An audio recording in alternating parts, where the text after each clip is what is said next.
Edeba Oyerepa TV so ye okuma sedum Bosheba building anwumre ensamodo efro mamuni ama hodo bi so na ye de beto ne ahwe de edimo akoten ne bi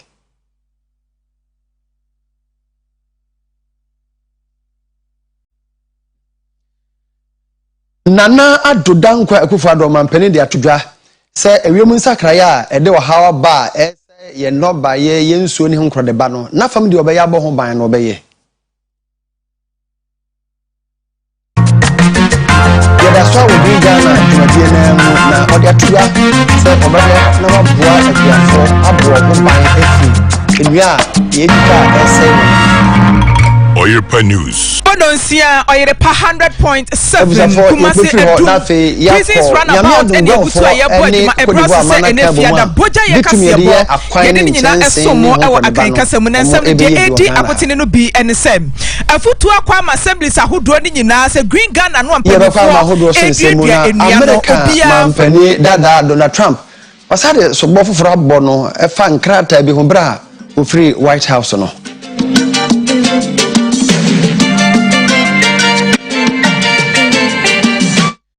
For some no adorso, a tiffin seminar, media mamwe, ye dem live, Facebook and YouTube, a bit of my fair home near Camo. Say, Jumadia, your friend of Dacha Hemano, Yamia Duma, Quesede Bay, ye di Jumason could be in an hour tree, a busum that also doom or tree, a war, SG more, ye ben KNWC, and I say top high. Na ye two as half Munina Samra, na Nina say a ye daba kesepa near ye pa, a home end to my ye. Na oma baby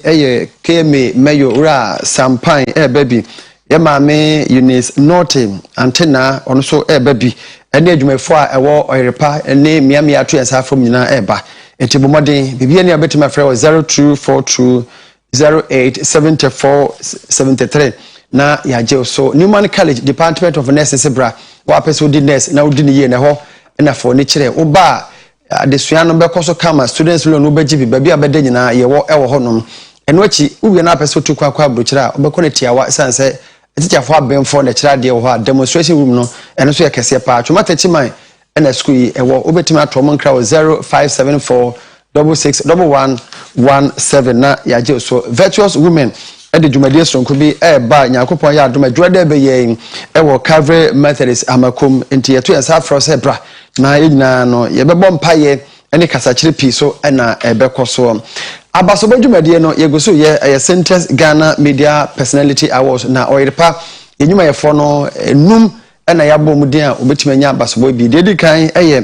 ye Radio Morning Show Personality of the Year na ya mensa Yewell Radio Sports Personality of the Year Eugene Edupoku Striker and a Sports Commentator of the Year other languages Bright also Messiah TV Lifestyle Show of the Year Help Me Change and TV Lifestyle Personality of the Year Akuya Echama obetima trauma yen and also before phone no na wabo *800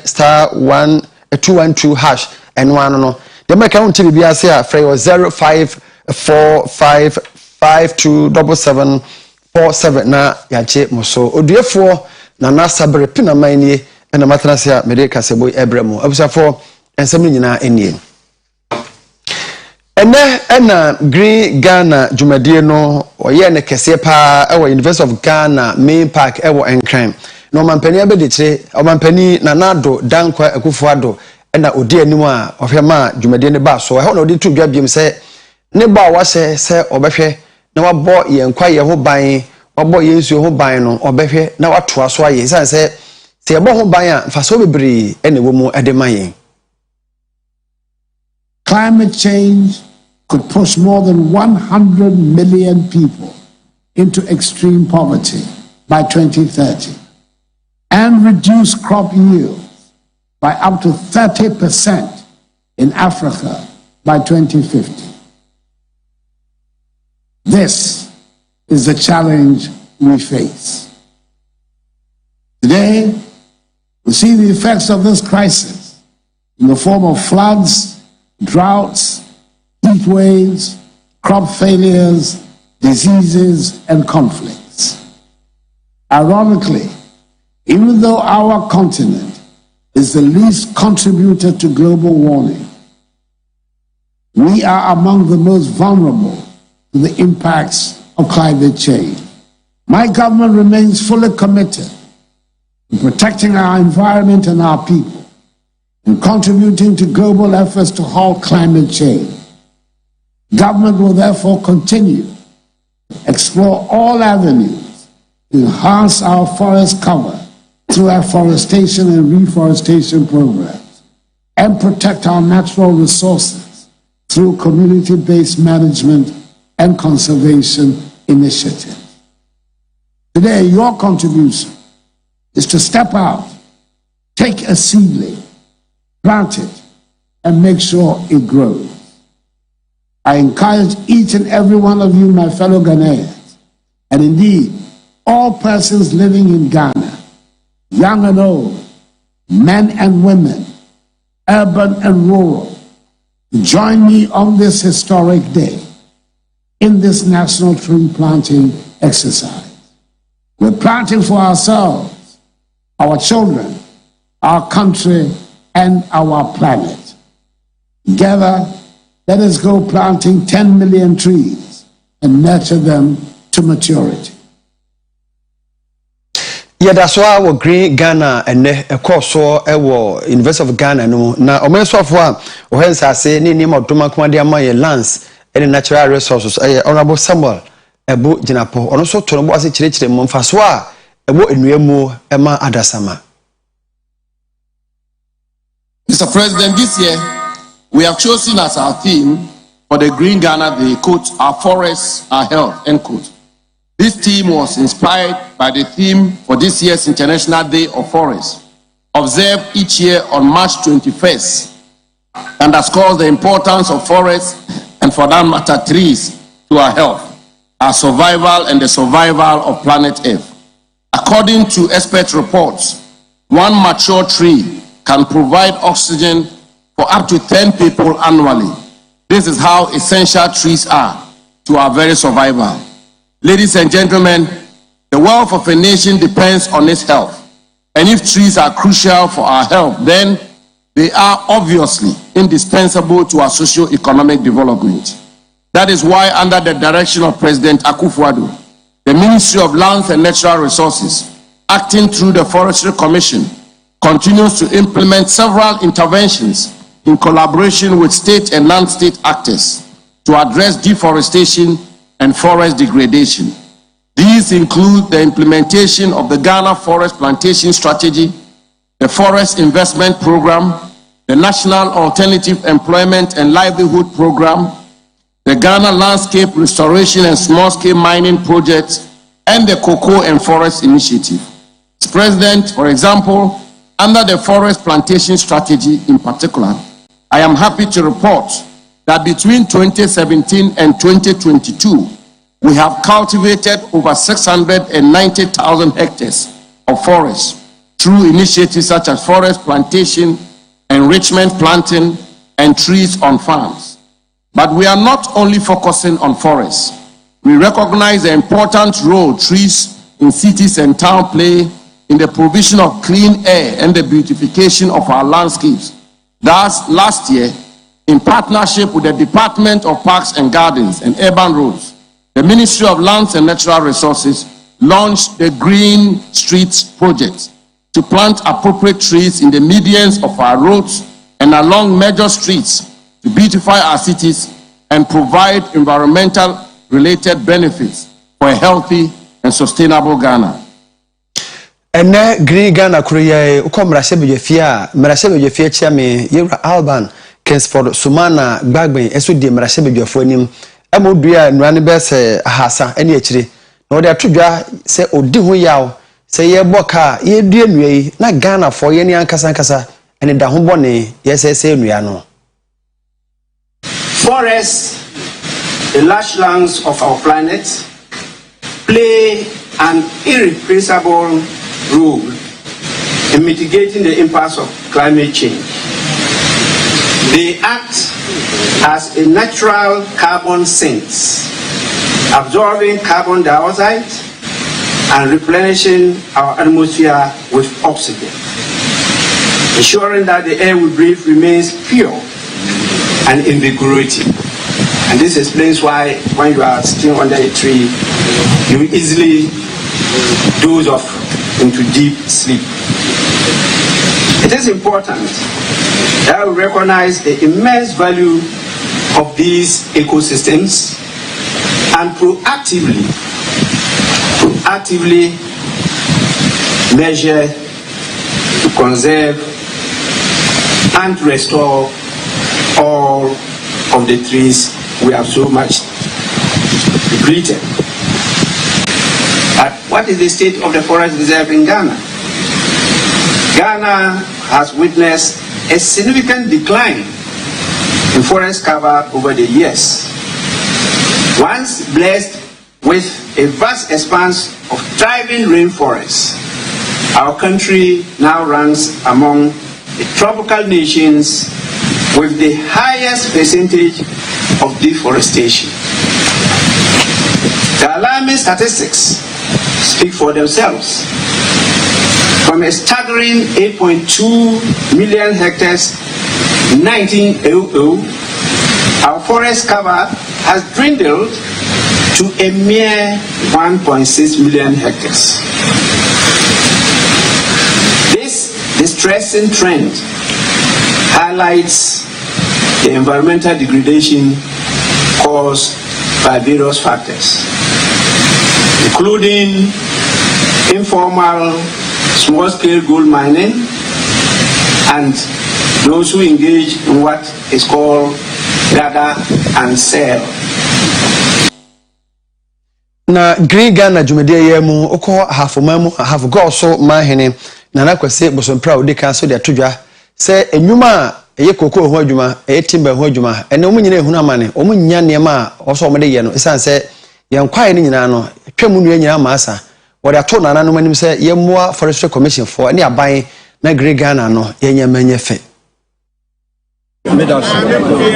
Obukai Meda goes for us. That was near Jumedia, in Boom. And then Jumedia, a strong copra. Nampaya forestry for pound fast, she say, young boss, have pound fast, she said, and Ukraine, the idea is so any part. The best say, a free dear in Mosani, the sign, I know. Now, she said, the Nupania Brazil, we are will be a Green Ghana. I idea so any, we shall brass band a different crew. Nanano for Jum for stop beer gosh, we have to stop beer. And Mumbia back when you be a plan, drugstore, and uncle to drugstore, no, I'm saying there be to drugstore. But we show beer than who shame. And so we are communally bar, Yadia being any padina, but number in Yano, I mean, in say a year, in say Japan, and in Yaso, you better regional minister, and so I say, Titlupa, regional manager, or that forestry. Paya, Pokua Faso, Atonomano, Ukraine. So anypa na makasa wenso bi akere na nanom a ye wo Ghana ha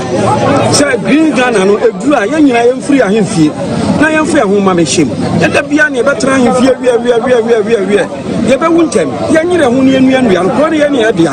bia we ye bia obi a bekọ a ohene na dia wo da so okuru no ti ye be stress na nanom ahemfo a ye wa hafo ha edu a mo ye nya nto kai na bo so bra na nya ne hu a nua no nya na menya na mo ma ye Ghana na nya tu ya Ghana ni bia esraw the duru ha fa ho hyem bi na hyem bia ye nyina ye benyina che nsia ento ye nua ye bubu na ma na ye ho kire ye ma aduane eko se ye nyina ho ne aduadua nua yeamenim se Ghana e be sa afa ne ntoma pa afa me je nanka magwene se e wo se ya approach forest challenges the same way as tackle Galamsey because seriousness at the forest level our form it is a national concern na ya attack is hard na am say abeboa na ba bia degradation edu na ya hold no afi ya dia nua no am ya sare capture the forest fact eba enuedua Ghana ha enye na efiase say when the 70s yedua ni Ghana ha enye ne but 70s in the Benya BFN National Plantation Development Program and it was the year 2000 I launched the National Plantation Development Program akasa and the 1970 man yedua nua ba besi ne now they the rate at which I acquire na say ye nuedua pa in Ghana Manina Adan Israel. And to be on the importance of tree planting, like I said, it's just been adamant. And also I'm before. But tree planting there, devoid of politics, devoid of tribal sentiments, and you're just enhancing the ecology of our planet. As soon as one. Afe yebe free Green Ghana ho na yako National Aquaculture Center and Commercial Farms opa ho ntoma enra no na nado na ne di animu ene asoafo bebre na de ode atodwa ne se sa adwumade na opa ho ntoma no ye ba behwe ayen mpatamoa ye nsomu nam ye trotro ne tidie nom bebre tilapia nom ebe ma ye adwuma ebe sa ye bisokura di aka ho marks yet another milestone in government's quest to develop the fisheries and aquaculture sector. Just over a week ago, I was in Elmina in the central region to commission the 86 million euros Elmina Fishing Harbour project. Today, I'm in Amrahia, Greater Accra, to commission the $12 million United States state-of-the-art National Aquaculture Training Center and Commercial Farm project, which reinforces the Akufo-Addo government's determination and commitment to the growth of the fisheries and aquaculture sector. It is estimated that some 3 million people are employed along the entire value chain of the fisheries and aquaculture sector. Some 60% of the nation's annual protein is derived from the fishing sector. It contributes about 11% of agriculture's GDP. And it employs about 20% of our nation's workforce through direct and indirect means. Last year, our nation earned some $254 million United States from the export of fish and fish products. Sadly, our marine stocks face significant threats in the form of pollution, biodiversity loss, ocean dumping, overfishing,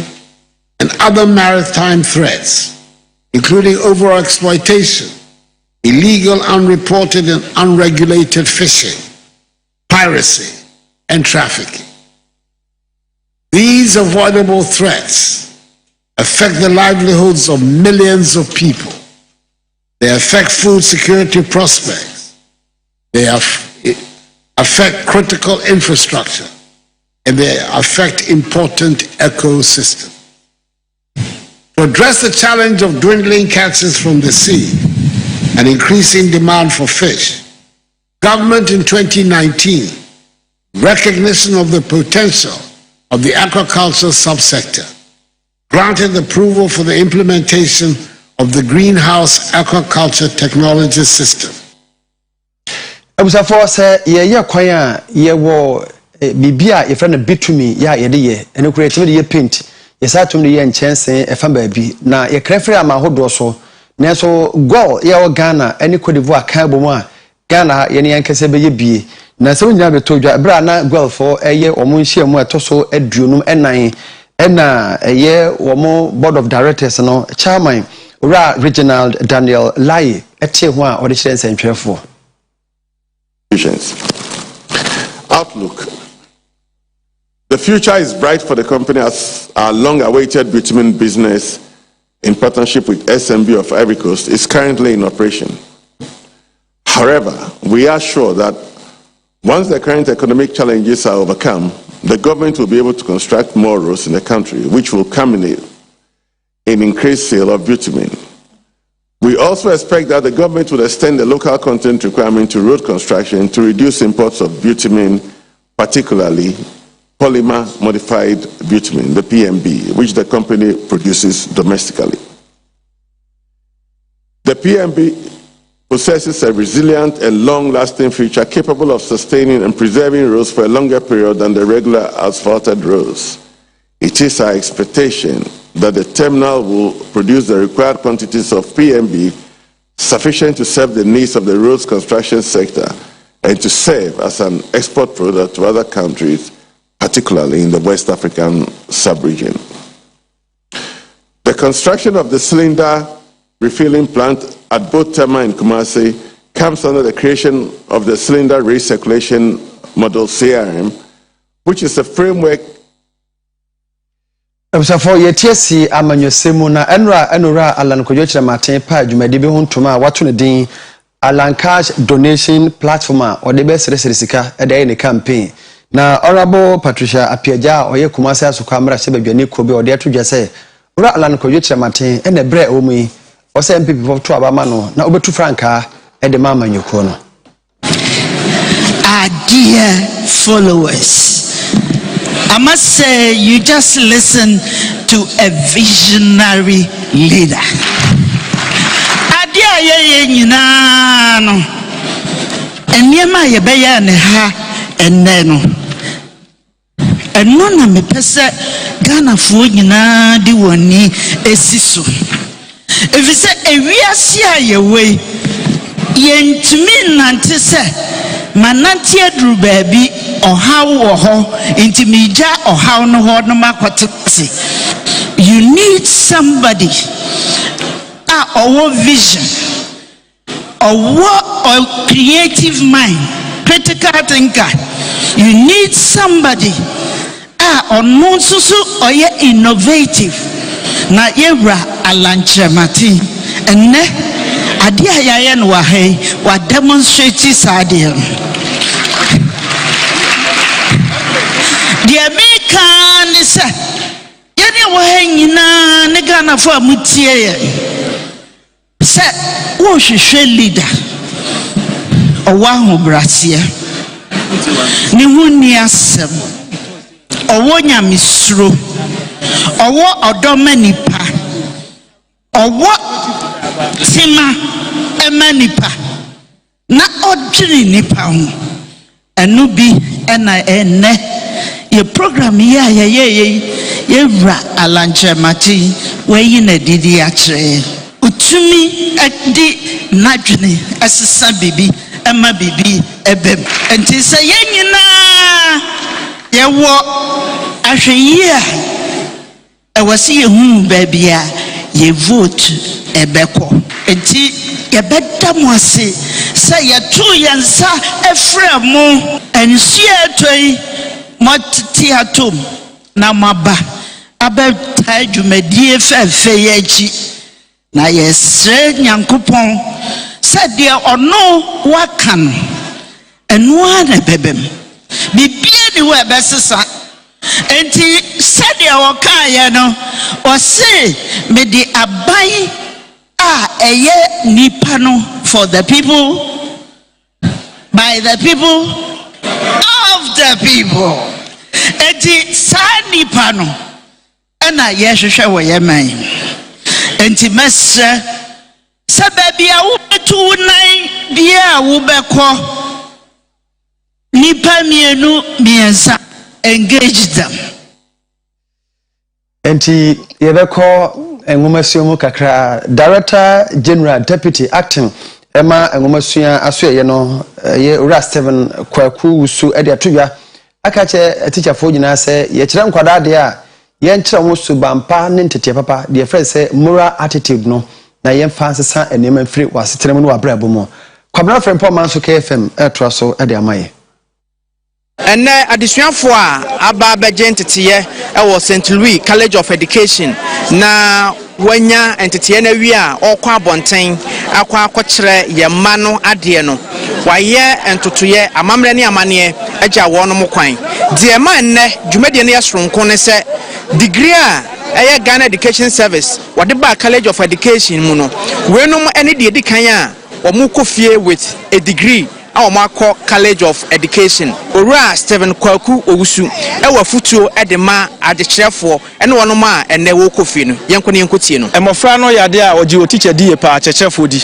sometimes nso omo kofi kra na omo mame no mo kan papa no mo kan oji de teacher ni na kan adi esen de na wo fo kan nti se teacher ni wo danso ewa bra wo de ba school mu mra no niam bia wo ye na da bia wo school na oba ntem nso a akra no so timi sua bibi efiri mu enti se wo yo cheche ni na wo tu abofra no fo se ya bra school ntem na ne beboa wa wo na wo se odi kan na wo da next na mo mu ka che ne se bra school ntem na ne beboa wo ye late to class a mebu mehunu na na nso wa ma school ntem a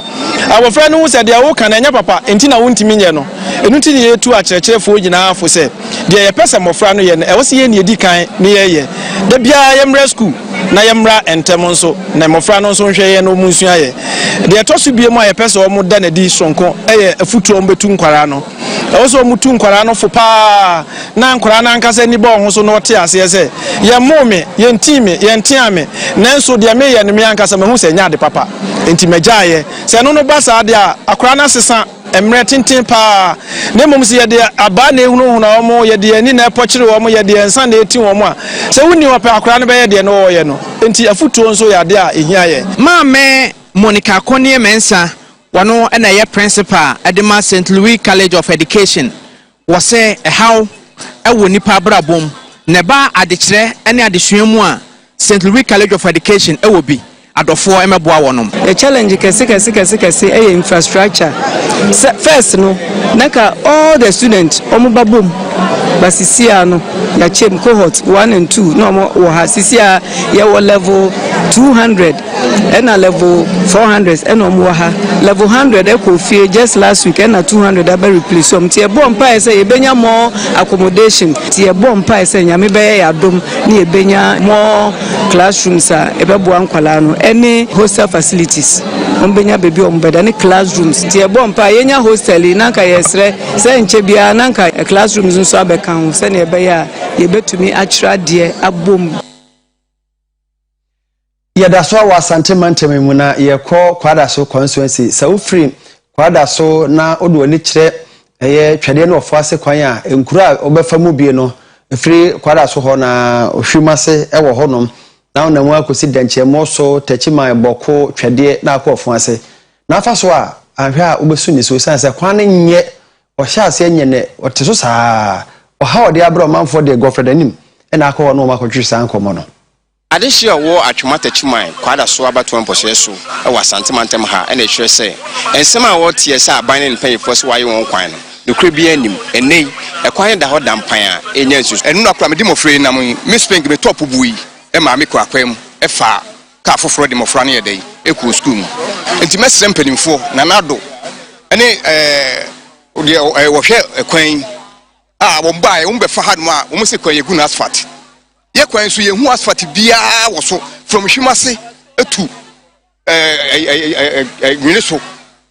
so hu ye kwan ye hu bibia wo so eso de bia beba ayi bia no ye se ye kwan ye gu no asphalt eti ye srem ye sre kufo ado ye sre no wontwena ni mehwa atwemaman ye pana chew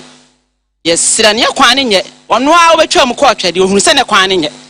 ndi nipa kro be ka se wa ye kwan no oboa wonye kwan no be bia sapete no kra nyina se nti ye kokuma ase ne kofa neoma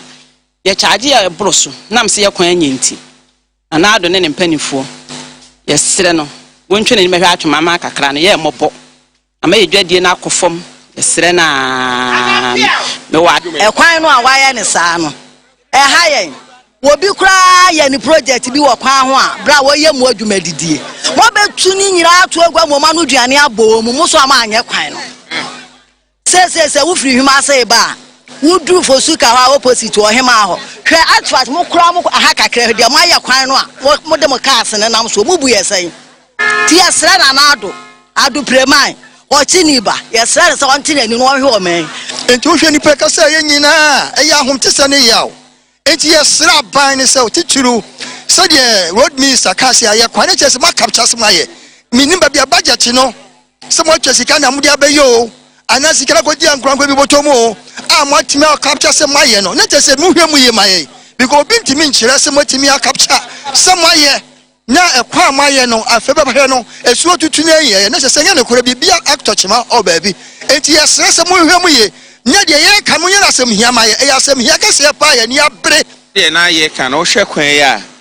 nsunsu aso e de ama EP sesei amanfo no fie wa ha ana mabai asabe ye kwan na gata na wabija bridge ba kwa to yanum nti nsuo na ho odi nyina efa nyina amanfo fie wa ha ebu no ninti ebesere sempe info hwe no meboayen sebi ye kwan beboayen nanso no bewie no na akɔfa nsunsuaso nso de ama timamufo nipa no sebi oni bi no watumi atini mo rema sini fie kakra na ye ya ade na saa kwan nti ese bebu ni fie agu ne be kwan bewie na sebi nipa kora won na awu a faso be ne baso nti se enei ekwan no dodo na aban ntimi nyenwe na kakra na aye no amagates ese nkrofo japade ne de ehu akohia sempanfo betu na mopa Godfrey Denim enemy din Oyerepa tele abusafo aban osempa yenhwe na yemu amanfo ye watwema no na nakwasem ofa so a owura be ho papa yi omuhunu amane na enyima komienu a omunyina obotaye efa kwadwuma hu Crop Research Institute CRI ena Agricultural Productivity Technology Center omatete mabuna duonunsia wa bebrim haya efa kwadwuma hu na wohyase adwada ena owie yawada Deputy Director Emma Ghana Council for Scientific and Industrial Research and Dr. Maswell Asante Dako ocheche mu kire de nti asanhia mu no eba so Emre do say you fune fi school ba no bebre wo ha wo mu ni adwumaye nti wo say ye kire wo mu de ebitumi de no bae no aye se de be ya wo ma betumi bie wo mu nwuma nti na ya be kire wo mu se de ye de banchi ne nwuma be eye flower na flower no nso nwuma wo betumi e de aye nti we are hoping say wo mu no bebre ebitumi agina we so e de apa adwuma. The second advantage of we ni say eye nwuma banchi ne ade e wo ye krom ya ye kire wo mu say de wo mu de cake wo mu de bibia ntina ebe cut down wheat na ye import no na aboa ye economy no tie ye eno ne nyoma mienu a you find employment and the support for the economy in general from yen angle ha no yen shedan ye organization ye wo sky the so much in terms of a bank but once they have been trained no opportunity be about the network is already there ye be can say we no ye train you nti ye bin say moboa mo be ekwan on befa so aye esam na sa esam ne so mo san de be ye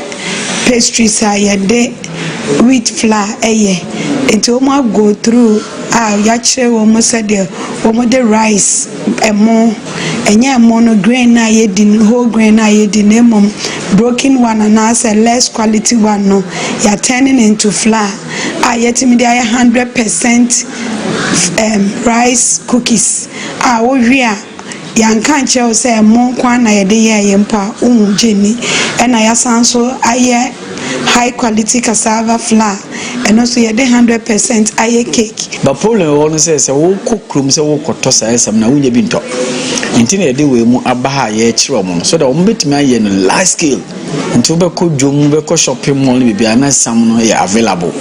Na yetimi ato na abo amoman no akodem. Nti yes, see yetimi support wo mu na wo timi ko large scale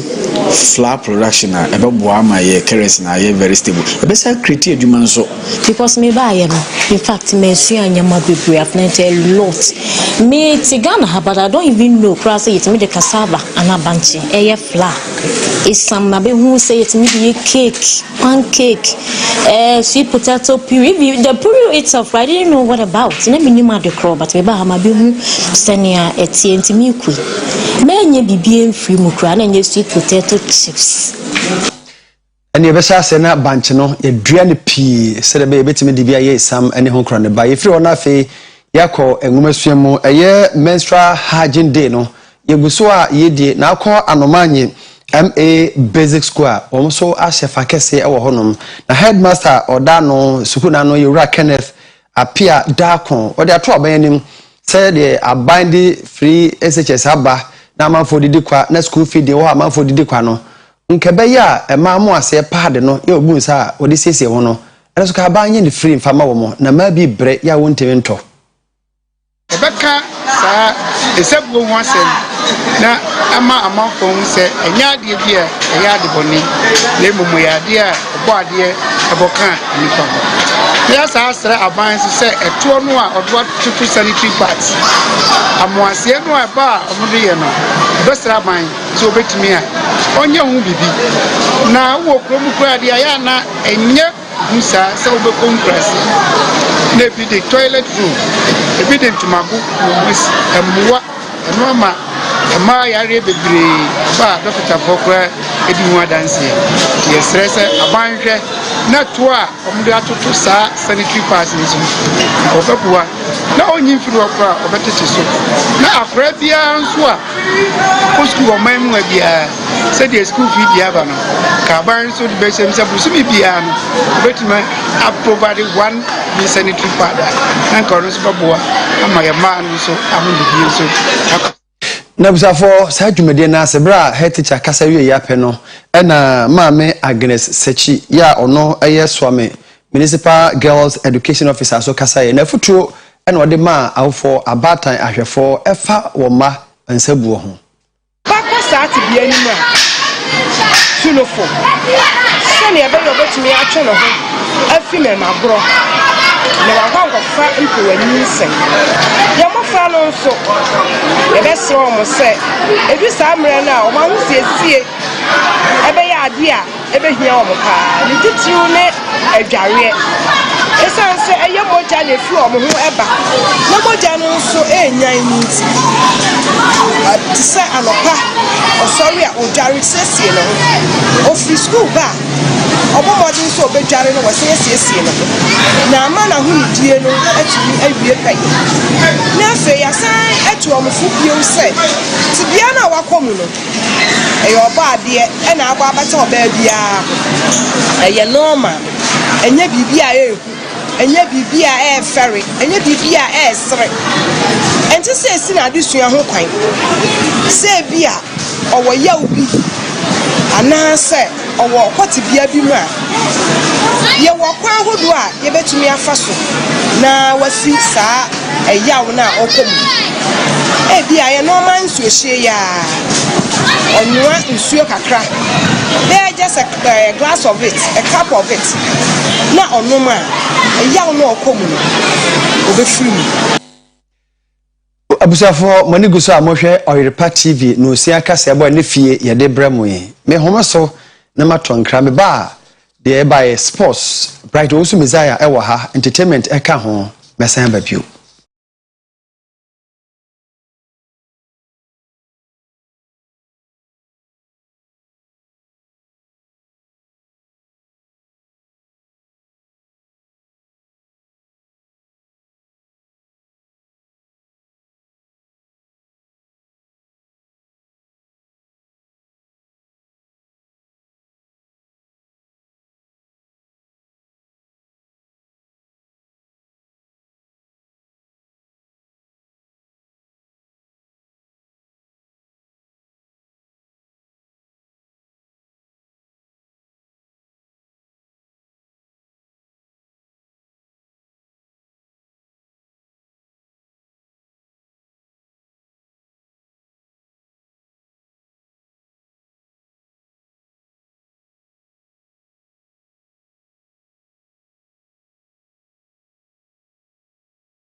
Amradro so anyume so say ye dia godimu nsem ebreo ewo kasebone so ye mo akwaba na yasan so amao ajo midin at the bright osu messiah Ransford ye bua kwanes dofa esiakan edema Hamburger SV ewo Germany Black Stars of Ghana okahu bi emfinhia aduanan ba kwani Ghana intimi and the African Cup of Nations osobe konkodin aboa na Ghana. It's sad. Ghana's such a good country that we don't win a trophy like for 40 years. It's very sad, but the whole squad here want to change that we win a new trophy, but we can do it only together, and then hopefully I want to play a big role, but I'm a young guy.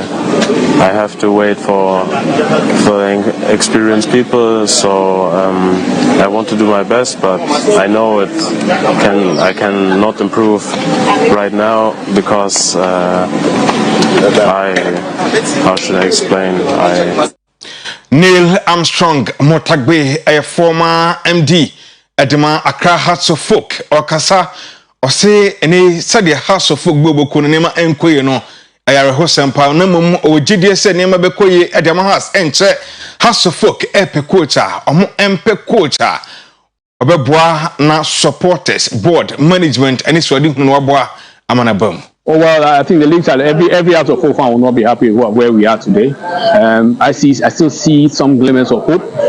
in the team that we presented. I believe that the management are looking critically at areas where Hearts of Folk were weak, and will definitely move to strengthen those areas ahead of the next season. Oh, honestly, I typically leave those decisions to the management. I mean, we all know who Hearts of Folk are. We know it's a tradition.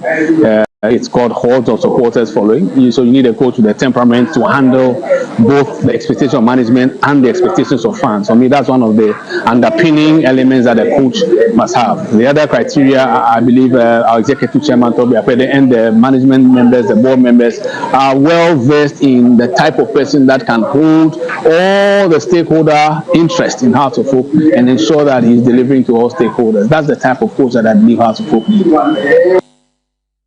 Nana ya wamponsa ICU edi ema asante kotoko odensem etujubi animse one ne board chairman Dr. Kwame Chei omontem enshada enwo one semtrofo din command semtrofo ebisa no sasen enete ochrem se Dr. Kwame Chei ono de oni ni asem na mum ebe ne wonwa se Dr. Chei beka se ono one nana ya wamponsa no eni asem esanse board meeting mu ekopiem emom bisa se asem ho a omonhe enka okan se ono nana ya wamponsa by players na eda sports hotel no be yi omo efi hotel yi board chairman Dr. Kwame Chei ne dia yo mu fi ho nti na masa asem na ba nti ebe ne wanwa se Dr. Chei ebeka so ne no eni asem oni wuntumi TV ene din komo yi mokasa ye kasa meduna me man respect for some of the man akasa anke wo se ana relationship anke wo se wo chairman ni CEO ntem se me frɛ se na beginning net ye ni ho, and I'll be surprised if he says only many problem.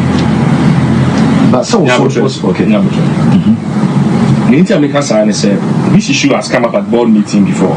And there be more transfer board no money sometimes the disrespect is too much. You have a board member, sir. Mr. Boating Jemfi. As a bank board chairman. Mr. Judata, Ghana Commercial Bank board chairman. Mr. Kwesi Ofori, Edmark and Rockshaw. Mr. James Osei Brown, Alaji Lamimu, Madame Vinicius Saremo, Yazmo, Kufia Bamo. So don't disrespect them. Say this issue has come up at a board meeting before. So I'm going to state that official position today. I'm probably hearing a reason, and I'm probably raising that issue in a board meeting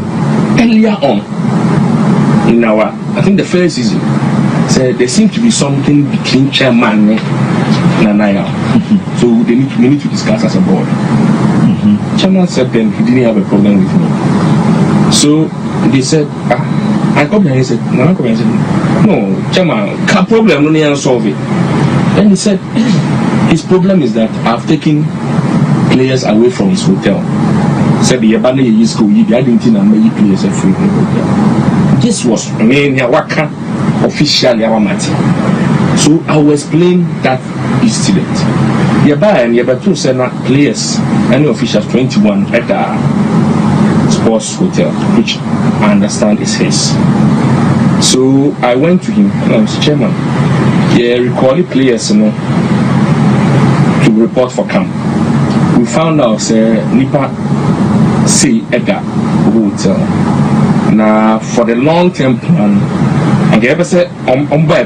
only 2 weeks and Sunday pre-season for that 2 weeks and can back. Can come back pre-season on Baba near your apartments and mom to reduce the cost. Because we had done our search and realized that Nipa 3 be a big many apartment and more I beg you 1,000, 2,005 a month on Beche. And a 2-bedroom so no maybe 1,020 like social money for bed back could be up to 600 cities. So when I told him, oh, and then before so catch him so we'll tell him because of COVID, you know, we're closing it down. Oh yeah. Asante Kotoko ene mu ensem yenwie ewo amanane nyankopon ya adomechna the big game UEFA Champions League finals baso ewo Turkey at the same rise goalkeeper the Manchester City or prepare bi bia betumi asi enti penalty kicks no was start amo eye ho ahoboa. Yeah, we've been working on each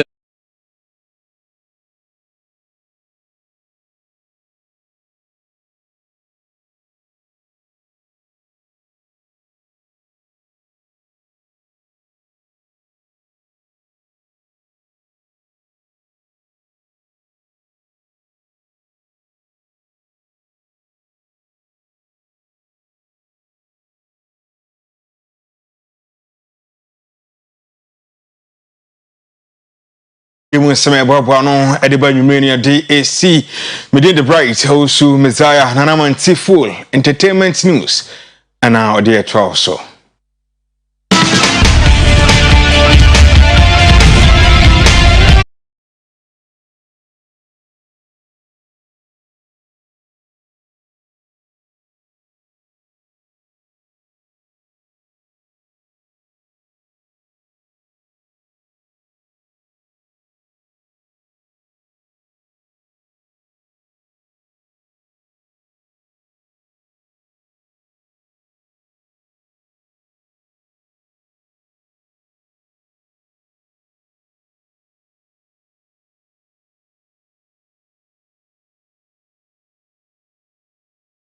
ene fiada ene jede kase ya boaboa no e kase boimu ene de ba besumu midide de na ma intifo so kai keke kabobo an veteran high life musician ena waka ne ndwumwe onipa de sene wade biara ye no kai ne hunu se onyame huo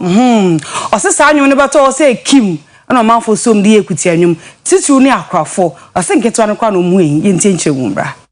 when onyame hu became a hit. Some people got the idea that yes, I'm just giving them the alert that everything they do, God is there, so they should be very careful. And others too were using it to fight. I remember one time at Pig Farm, Kotobabi, somebody was having a quarrel with a tenant in the same house, and then she put Onyamehu, he was playing Onyamehu in her room, and the other lady too said, hey, it's because of me that you are playing Onyamehu. I also saw Onyamehu, and they started quarreling. So it's like something that somebody is using it to advise himself, he's using it to fight. Onyamehu ni de ebekoso ade ebifisa Oyerepa Onyamehu na Kamido Ghanaian Afrobeat singer eneyi atadwofo wa watede onya nomination ewo BET Awards. BET any Grammys ye international award schema musician bi eni so ade hunu se dachi bia obenya recognition ewo ho enu nenei abetodwa se Ghanaian Afrobeat singer Kamido enam no nyum sugarcane nti BET amanu nomination a enei wo hwe ni mu se obetumi akwakwaje abasobode no abefi nti ene ko social media handles ahodo no so tistu ne Twitter omafo manage Kamido hu epe no nyum de abasobode nsam kwa ana omode ma no Yanko alatayo Nigeria memuna non studio bi actor be semfisha be kakra ne yenhun wasini mu biem ene wababonten a ochese ode no kwata kakra na no ho ode kwata no siesie ne ho se daachi bi obetumi akoni nim wasini adwuma mu ene wasaba oba be adwuma no. I put it this way, I always take time off to acquire more knowledge, to become something else in entertainment, and also to keep giving my fans what they want. And basically that's why I've been off the scene for a while, and I'm coming back with a bang. Right now I have 2 movies in the works, and I'll be making it known to the public pretty soon. At the moment, I can officially tell you that I'm a filmmaker also, not just the regular non-studio B movie star you know. So I'm also into directing now. I'm producing my own movies, and very soon the fans will really understand why I took some time off, because entertainment is my life. This is how I started. Na wunim say ye wiensam no e was star of the day mu enti enei enimpa e celebrate no e enimpa oto high life a wenye ne baby kwa ne ne de pa e manso eni gine ho e hwan ya enhwe nbra.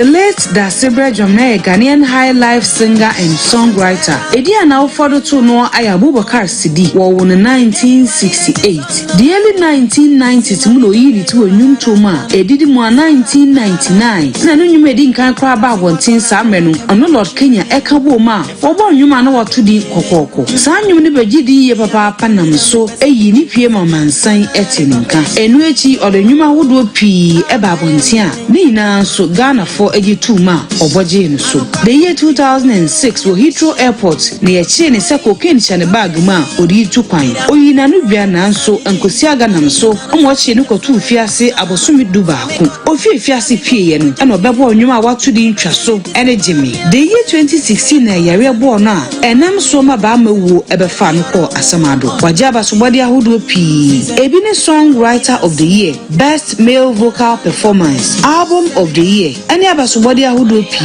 nenyum bi ene wodaenda you stole my heart oba beni still I love you chaso enenyum ahodo pi.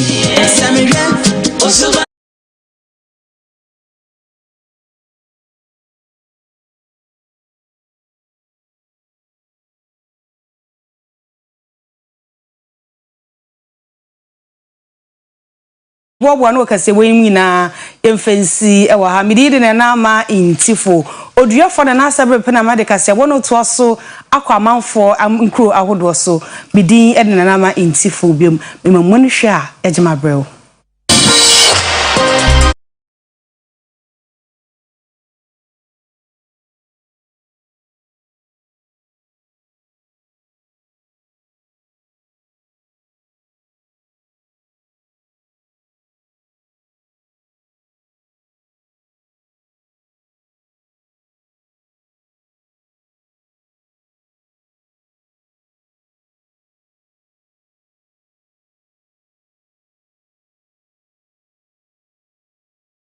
Amase self den da so da Oyerepa TV a mo hwe yen fa seda ne bi ema bright also Messiah sports na afi na na ma entifo ono so de entertainment aba no afi ama hodo so nsemu ene ye de moko America man pani da Donald Trump wasade so bofoforo abo no se bra o free White House hono enkrata bi a ensese ke ba bonte akwa ensuma asem ede ma oman no wagya mu deje ama ne nyina da bonten. It's a hoax. The whole thing is a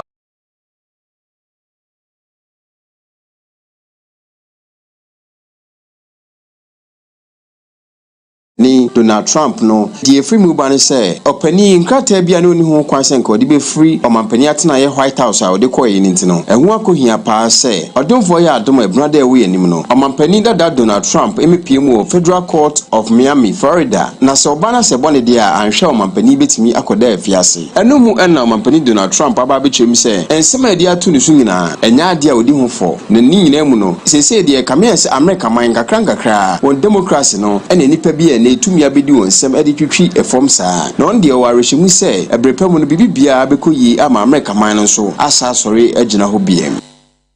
ye fa America man na fe yakọ Ethiopia man mu aduane ho akwa atwe kakra eho ntino United Nations World Food Program for na emo aduane is almost nnuane omo yesa nkomode ko Ethiopia no omo anya afa nko san se omo so wo ekuo na ne nsa so te se omo de na omo nnuane bi akọ Ethiopia for nchen. World Food Program 24 the ababa to just say eye nnuane enuro ne niam ahodo de koma Ethiopia man na nam okobrane a ekoso ho no eye ade a wetwam enam se kame ese niam ahodo de ko ni nyina nipa bi nam kwati kwan so ehwia ne mana ekokoton a enkonkodi nipa be se million duonum a ene okunti de obedie ne ne obehye ne obedane no obedum nyina eho ayeden akawo bi ama executive director Cindy Maken ababa chirimi se Ethiopia ban de ababa to anim se obaba ye nhwemu afa asem no ho na wona odi ho fo no ama emredi won enti wo hwe ni mu se san nhwemu no ebeba wiye ni nyina mu no America ban so no adai de betu dwa se yade a enam asem kura ye enti no emu ahodo odi ko Ethiopia mem no onfa enkobi mu a enam so ama USAID administrator Samantha Power akopie mu mrahye bedwafi edi akwakoto won anim se kame se afanu mienu a okon ye Ethiopia man na so afo ene Tiger so afo no etwa ho owia ne ma no edi kodwa ma so ekokoton. Abusafo yebegina weso na ye de Oyerepa enwumre no sia kasebo a de free Oyerepa TV so kumase dum ebrem no ye ne nyina asi ede aseda ma wa unya abre na ohwe yen afi production team ebesi director na afi technical fo nyina na aseda ne yeda mo enwumre obi ase me ho ayefe na se me ho ayefe na me hu sampa me gina mu dia yen fa aseda no ma 2 pm clothing ewo kumase heye owo abusakruwa so free swame macro na akwa akoko special so for akwase wa junction so pe ene wo atade bia ope bia obepama ma de efe chen me de ekro bedwudwe ama ne bo so efo papa yi e ma ne mema nyina de opam enti fra ne sisi na onye bi ma uni kumase ampo a obeye na ode asende wo ne number ne 0533 13 93 12 0553 yeah 0553 13 9312 ano anaye 2 pm ne number ufre na obaje so oduefo na na sabre pina manie enam so me medama se mamunhwe Christ asomdwen ka mu nyina